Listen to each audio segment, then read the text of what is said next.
జీవితంలో గమ్యం అనేది ఎదిగిన వయసును బట్టి రాదు, తగిలిన గాయాన్ని బట్టి వస్తుంది.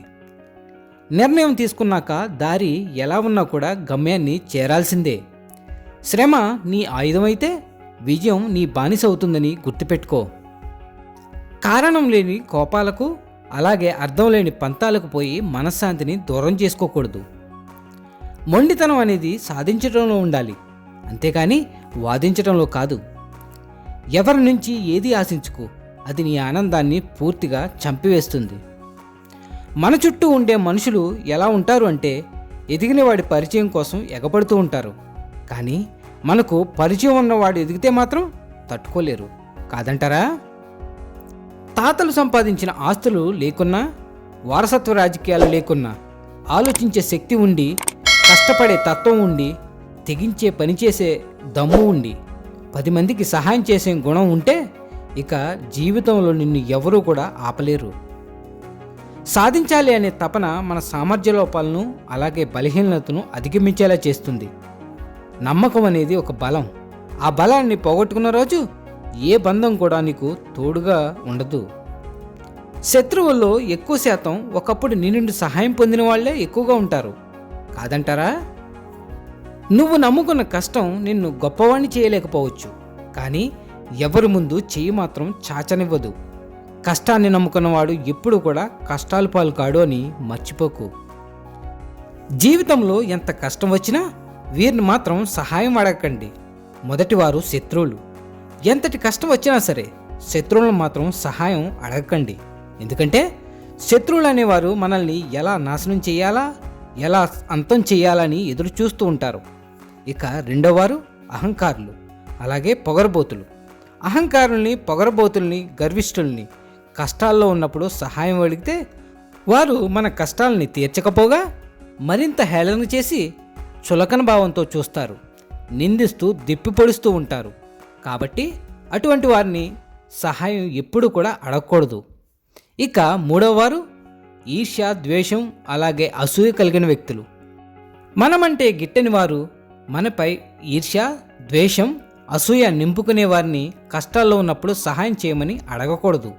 ఎందుకంటే అలాంటి వారు మన పరిస్థితికి జాలికి పడకపోగా ఇంకా నాశనం అయిపోవాలని కోరుకుంటూ ఉంటారు.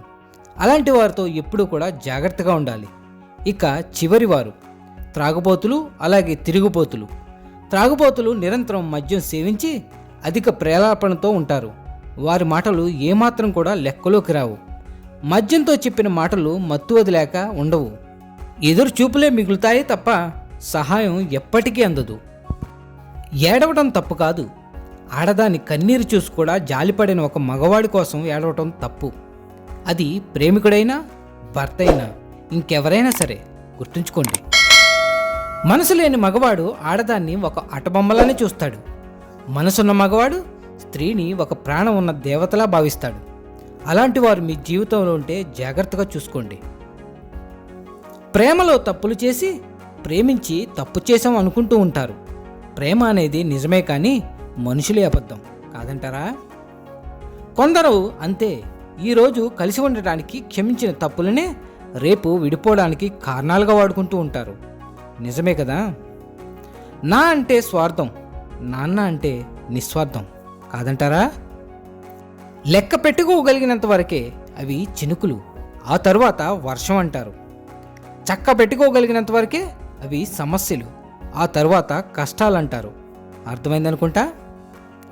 ఆలయాల్లో భగవంతుడు అడగకుండానే వేలకు వేలు హుండీలో వేసే మనం గుడి బయట ఎన్నిసార్లు దేహి అన్నా మనం వాళ్ళకి చిల్లర వేయడానికి కూడా ఎంతగానో ఆలోచిస్తూ ఉంటాం. మీరే ఆలోచించండి, ఏది మనసుకు ప్రశాంతతనిస్తుందో. నిర్ణయం మీదే. అప్పు ఇచ్చినప్పుడు నువ్వు మంచివాడివే, అయినా తీర్చమన్నప్పుడు మాత్రం నువ్వు చెడ్డవాడివి అవుతావు, కాదంటారా? డబ్బుల విషయంలో నువ్వు కాస్త కఠినంగా ఉండు. ఎందుకంటే డబ్బు మిత్రుల కంటే కూడా శత్రువులనే ఎక్కువగా పెంచుతుంది. అర్థం చేసుకోండి. బ్రతకడానికి ధైర్యం ఉంటే సరిపోతుంది, కానీ గెలవాలంటేనే నీపై నీకు నమ్మకం ఉండాలి. జీవితంలో ఓర్పు మనిషికి ధైర్యాన్నే కాదు, గెలుస్తావన్న నమ్మకాన్ని కూడా ఇస్తుంది. గుర్తుంచుకోండి. ఒకసారి గెలిచి చూడు, అది నువ్వు పడిన ఎన్నో అవమానాలకి తప్పకుండా సమాధానం చెప్పగలదు. నీపై కోపాన్ని పెంచుకున్న వారిని కూడా నువ్వు ప్రేమగా పలకరించు. ఆ పిలుపు వారిలో ఉన్న కోపాన్ని కొంచెమైనా తగ్గిస్తుంది. భుజాలకి అలాగే కళ్ళకి మాత్రమే తెలుసు నీ కుటుంబ బాధ్యతని నువ్వు ఎంతలా మోస్తున్నావన్నది, అలాగే మోసావన్నది. ధైర్యంగా ఉండండి. ఇక నిజానికి వెళ్దామండి. మనిషి గుర్తుపెట్టుకోవాల్సింది ఏమిటంటే, మనం ఎదుటివాడు చెప్పే మాటలు విన్నంతకాలం వాళ్ళు చెప్పేవి నిజమా కాదా అని ఆలోచించకుండా మన చుట్టూ నారదులు తిరుగుతూనే ఉంటారు. ఆ నారదులు లేనివి ఉన్నట్టు, ఉన్నవి లేనట్టు చెబుతూ మనకి లేనిపోనివి చెబుతూనే ఉంటారు. అలాంటి వాళ్ళని మనం ఎలా డీల్ చేయాలి అంటే, కర్ర విరగకూడదు, పాము చావకూడదు. అర్థమైందా అని నేనంటాను. మరి మీరేమంటారులేండి. ఏదేమైనా సర్వే జన సుఖినో భవంతు. మళ్ళీ వచ్చే వారం కలుద్దాం మరిన్ని మంచి మాటలతో. Signing off Venkat. Thank you.